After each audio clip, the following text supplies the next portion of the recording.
조선의 마지막 황녀 덕혜옹주 소설 읽기입니다. 모든 분들 환영합니다. 안녕하세요. 김수남 작가와 문예통통 오늘 6번째 시간입니다. 조금씩 나누어 읽다 보니까 오늘 6번째이고요. 오늘은 162쪽에 또 다른 죽음부터 읽겠습니다. 네, 한꺼번에 다 읽으면 좋은데 저도 짬짬이 읽다 보니까 나눠서 읽게 되고요. 네, 그래도 계속 조금씩 읽을 수 있어서 저도 너무 감사합니다. 그러면은 이어서 또 읽겠습니다. 그 즈음 덕혜는 자주 어지럼증을 느꼈다. 순종 황제의 붕어로 온 나라가 슬픔에 쌓여 있을 때 덕혜에 대한 소문도 다시 돌기 시작했다. 그중 가장 충격적이었던 것은 덕혜의 결혼 소식이었다. 마마가 일본 귀족과 결혼한다네. 그게 사실인가? 소문은 발을 단 듯 삽시간에 퍼졌다. 양귀인은 상궁이 가져다 준 신문을 쥐고 벌벌 떨었다. 이게 무슨 소리요? 이게 말이나 될 법한 일이라오? 1926년 8월 30일 조선일보와 동아일보에 덕혜옹주의 성혼에 대한 기사가 실렸다.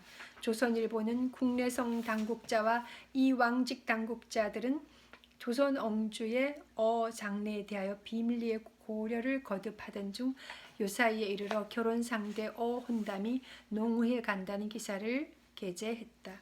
결혼 상대자는 동경제대 문과 3년생 산기군 등녀라는 인물이었다. 어머니, 나도 모르게 혼담이 진행된다는 게 말이 되오? 양귀인은 기가 막힌 얼굴로 신문을 움켜쥐었다. 이를 어이할꼬 어찌하면 좋단 말이냐. 하나뿐인 옹주를 일본으로 보낸 것도 서러운데 이제는 일본인과 결혼까지 시키려 들다니. 양귀인은 벌떡거리는 가슴을 지그시 눌렀다.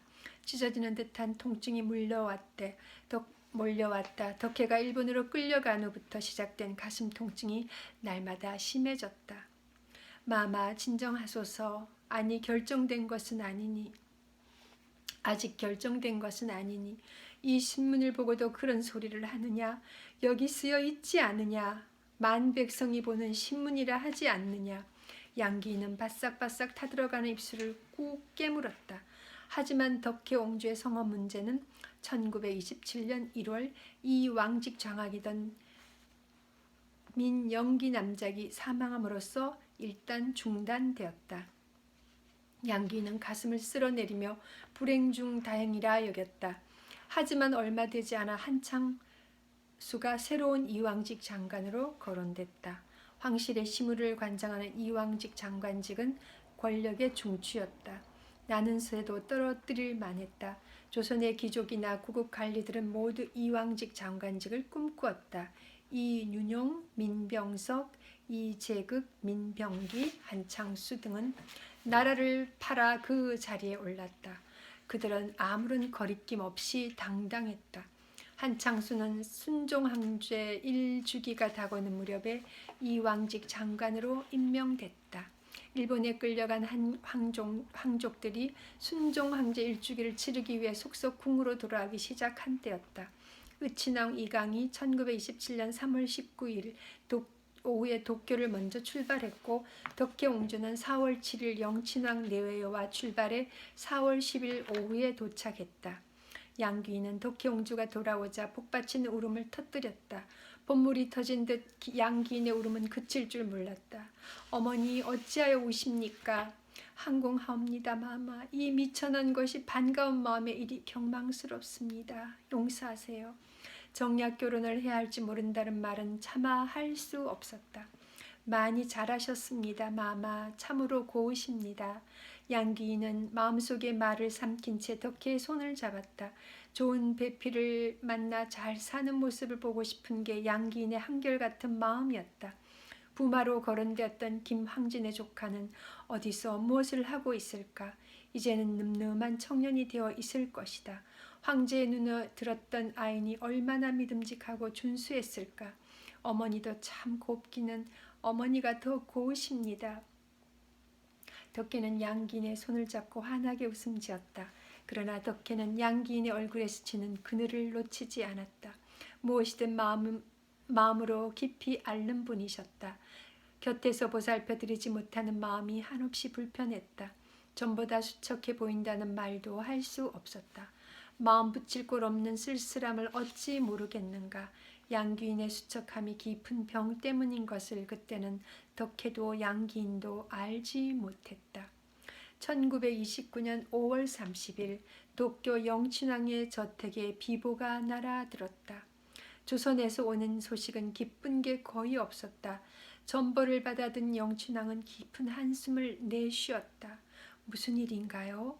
화초잎을 닦던 마석고가 고개를 돌려 물었다. 덕혜가 또 마음을 앓겠구려. 양귀인이 영면했다는구려.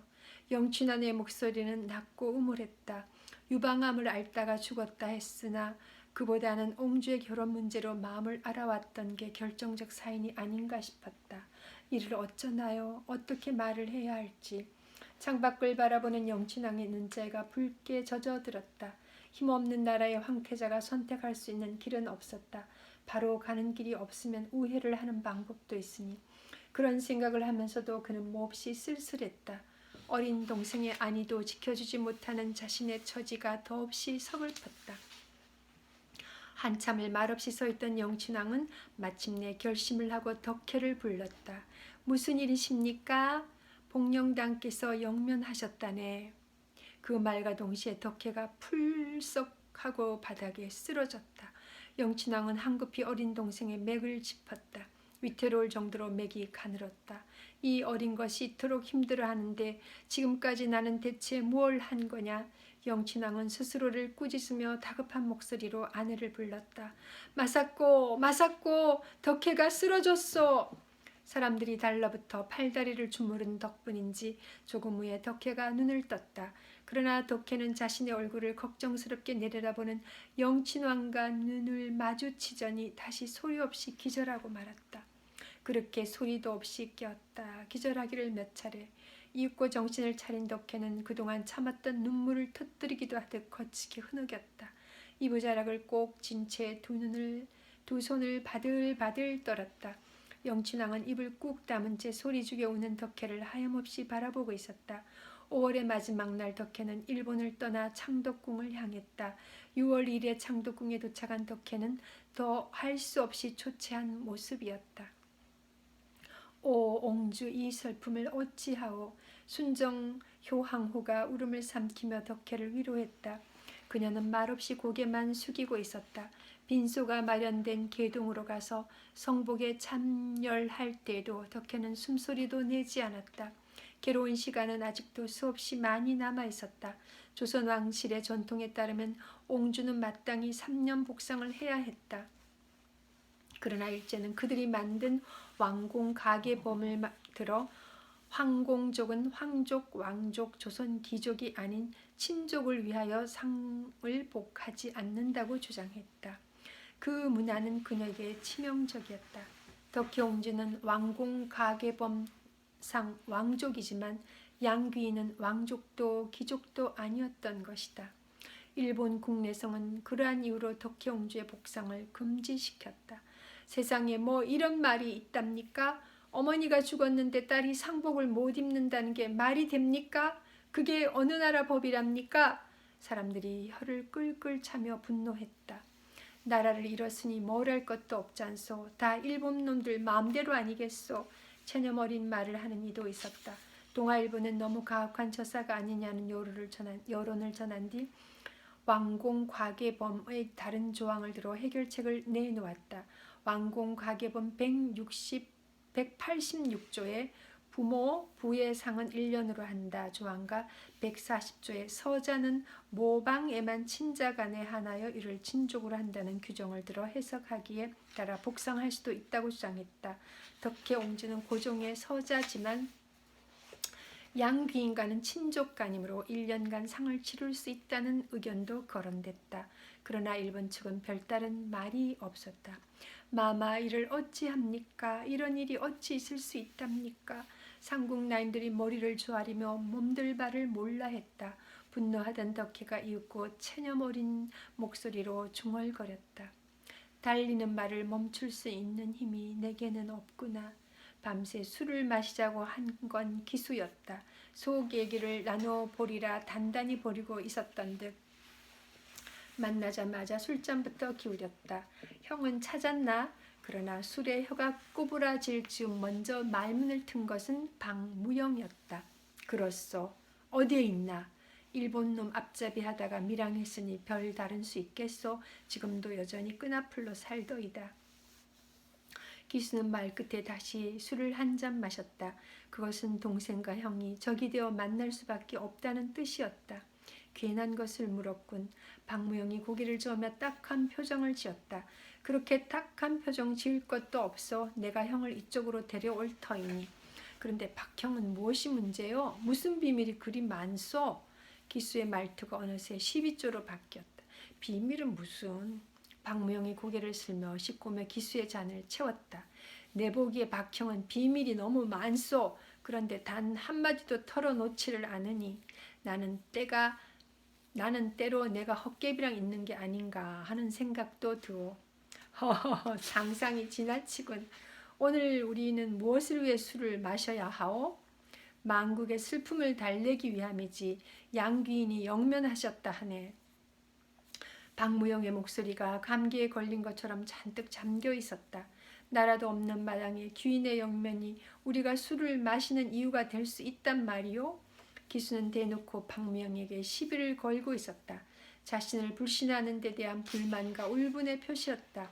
양귀인은 옹주마마의 생모로 그게 어쨌다는 거요? 고종황제도 순종황제도 붕화신 마당에 귀인 따위의 죽임이 무슨 대수라고. 불경스러운 말이군. 하하하, 불경이라. 모든 것을 알고 있다는데 기수는 박무영의 얼굴을 빤히 들여다보았다. 취기가 있기는 하나 정신을 놓을 정도는 아니었다. 양귀인은 옹주마마의 생모시네. 그런 어른이. 박무영은 말을 하다 말고 입을 닫았다. 옹주마마에 대해 어찌 그리 소상히 아시오? 말끝마다 옹주마마 옹주마마 죄인이 어쩌고 저쩌고 도대체 무슨 사연이 있어? 기수는 박무영의 비밀을 벗겨내려고 작정한 듯 했다. 나는 내 부끄러운 비밀을 다 말했어. 그런데 왜 박형은? 박무영이 일어나 기수 옆자리로 옮겨 말을 막았다. 아직은 때가 아니네. 언젠가 내 비밀을 모두 말해줄 테니 그때까지만 참아주게. 그 말을 듣는 기수의 눈이 개슴츠레 밤쯤 감겼다. 그러더니 갑자기 상머리에 머리를 쿵 하고 박았다. 박무영은 힘없이 넘어진 기수를 들쳐업고 가게를 빠져나왔다. 달이 밝았다. 박무영은 기수를 자신의 하숙방으로 데려갔다. 기수는 눕자마자 코를 골았다. 무영은 그를 물끄러미 내려다보다 밖으로 나왔다.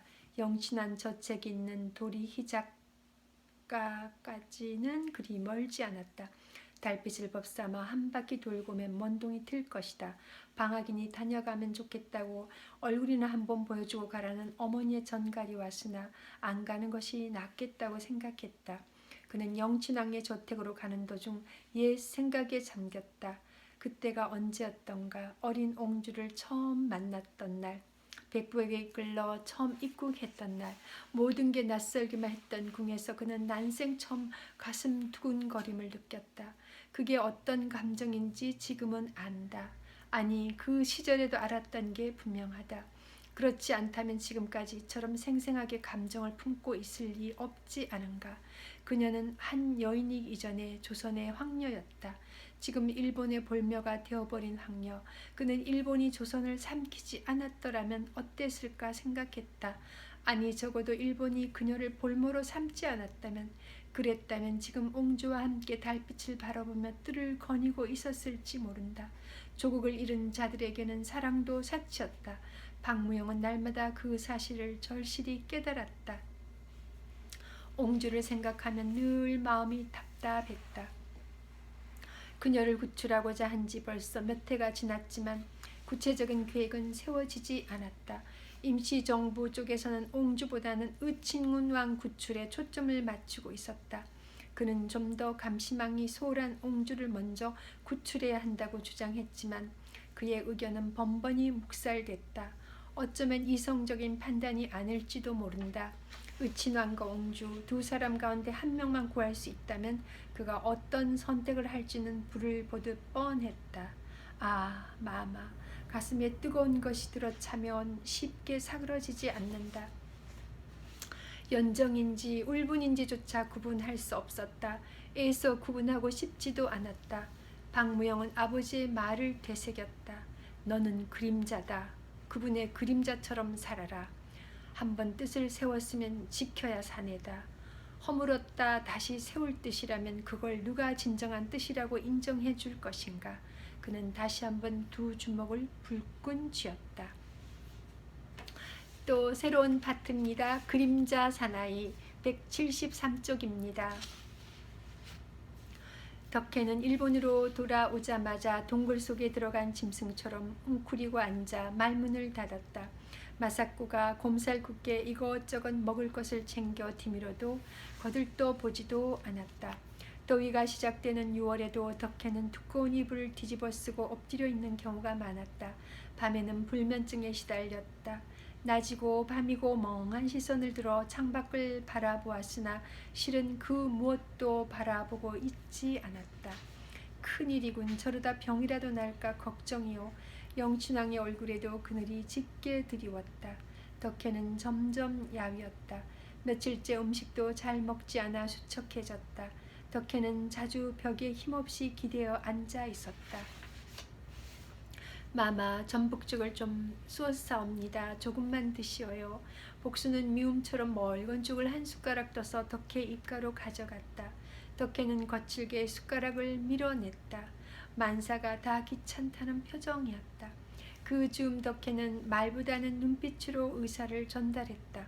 복수는 얼른 덕혜의 눈빛을 살폈다. 창문을 열라는 눈빛. 복수는 냉큼 창문을 열었다. 눅눅한 바람이 몰려들었다.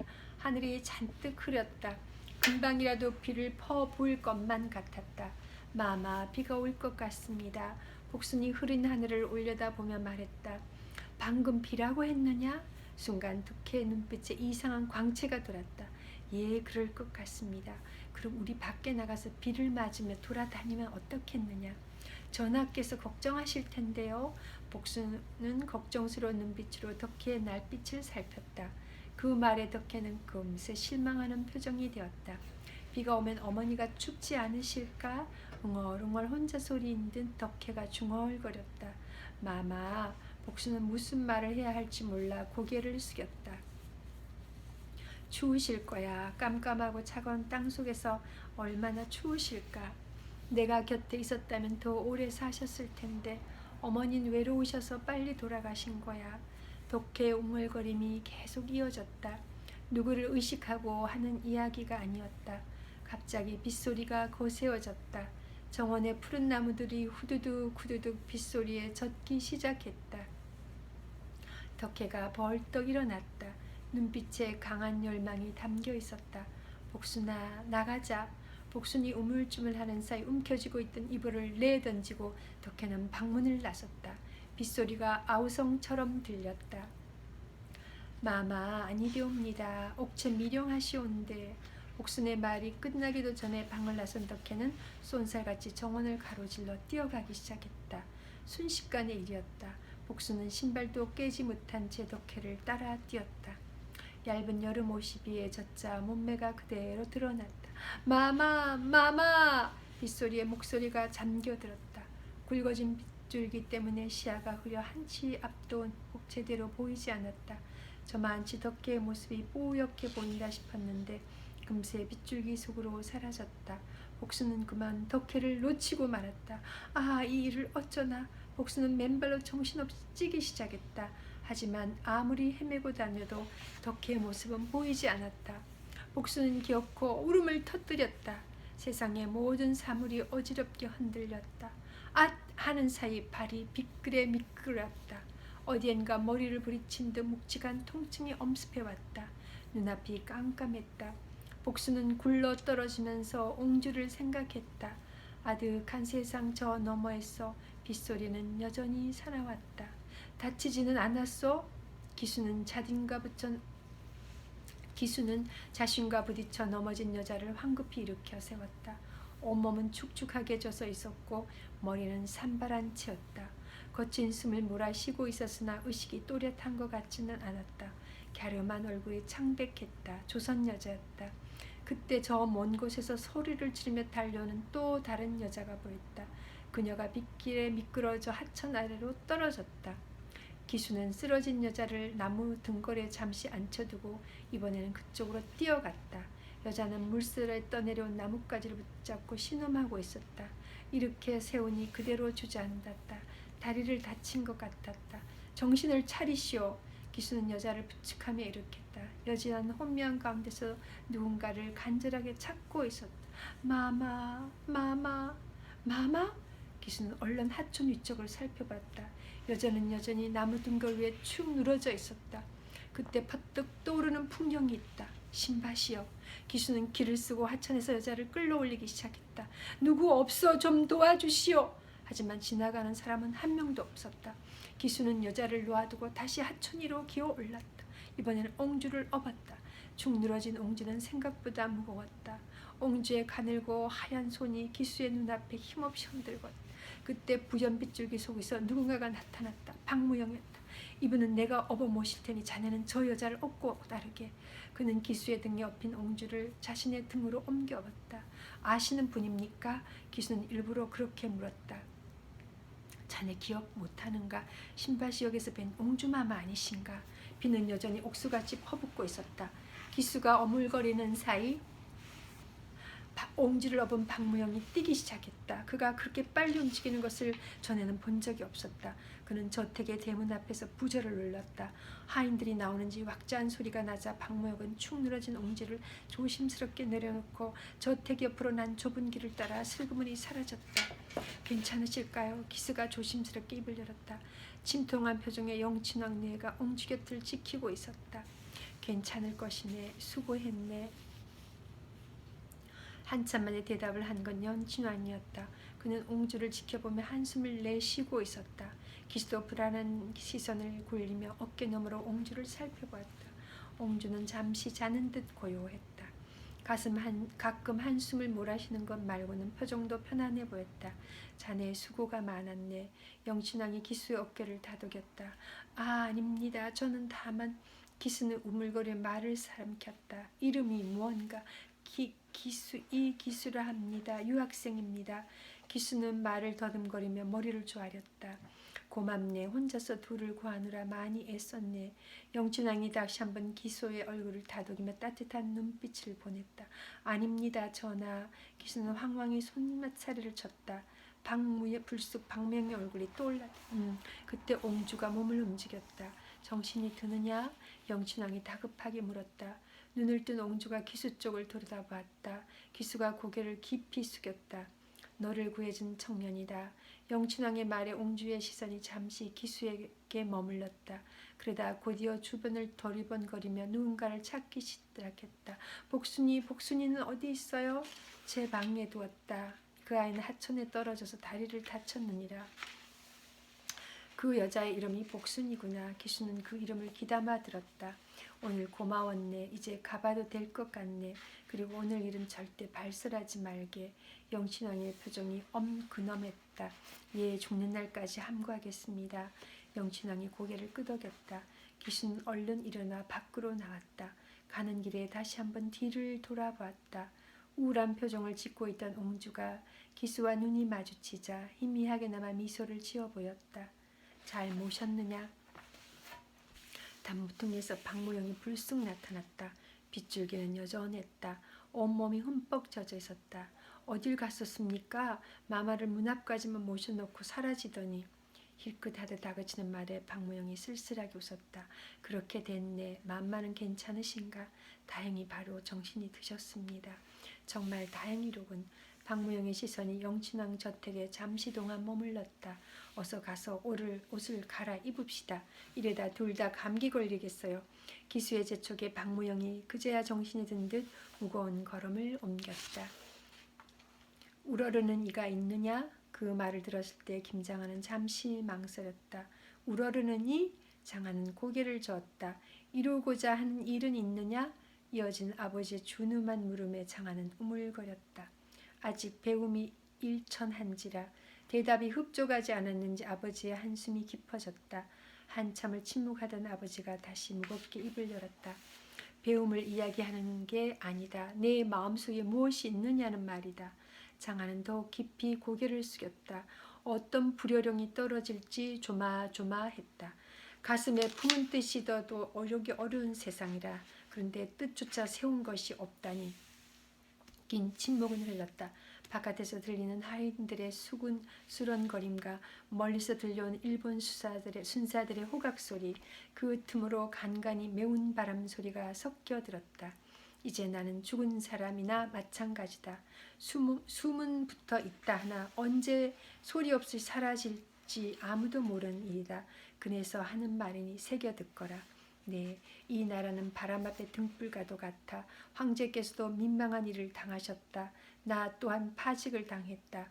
목소리는 여전히 나직했다. 날이 서 있지는 않았으나 그보다 더 무서운 슬픔이 서려 있었다.